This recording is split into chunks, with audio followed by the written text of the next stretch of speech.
Hey, what's up everybody? This is 8-Bit Flashback. Today I will be testing out some PlayStation emulation on my Homebrew enabled Nintendo Switch running Atmosphere custom firmware with RetroArch installed.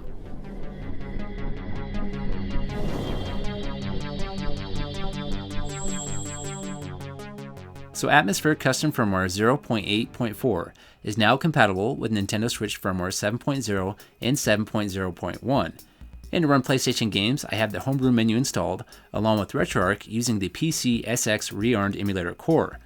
And now with the latest RetroArch release, there's an option to overclock the CPU to get better emulation performance. The Nintendo Switch's stock CPU clock speed is set at 1020 MHz by default, which is rather slow when trying to emulate PlayStation games. So by increasing the clock speed, we can get a much better performance and play most PlayStation games at full speed. But please keep in mind, overclocking your Switch CPU excessive amounts can cause overheating, battery loss, and even damage to your CPU. So if you want to try this out, please understand the risks involved before you proceed.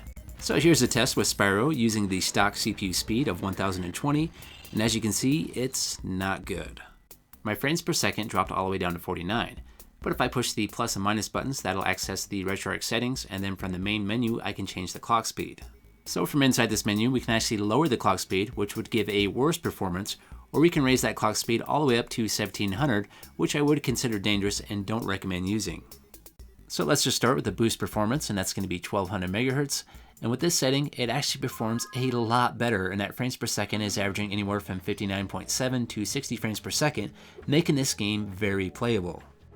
Now for the maximum performance setting, which is going to be the 1700 mark, that's really starting to redline the CPU, and without better cooling to the CPU, I feel it's unsafe to use for anything more than a quick test. But let's go ahead and test it out with the maximum performance, which is going to be 1700 MHz. And there is a little bit better performance. You can see it's holding at 60 frames per second a little bit longer, but as I said, I feel the setting's unsafe, so I'm going to go ahead and change it back. Now let's try the boost performance setting of 1200 on Mortal Kombat 4. And it doesn't quite keep up. That frames per second drops down to 57. We'll let it play through here for just a second. So it started off good, but now it's dropping to 57 right about now. So now it's starting to get choppy and not very fun to play. So for this game, I had to change that clock speed to the high performance setting, which is going to be 1581 MHz. And with that setting, it performs a lot better, and I'm playing very close to full speed.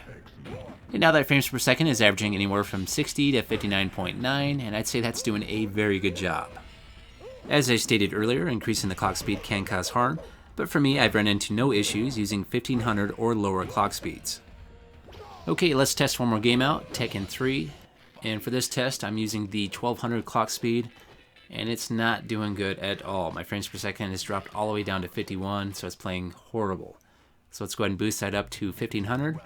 And now it's got a really good performance. I'm averaging anywhere from 60 to 59.9, making it very playable.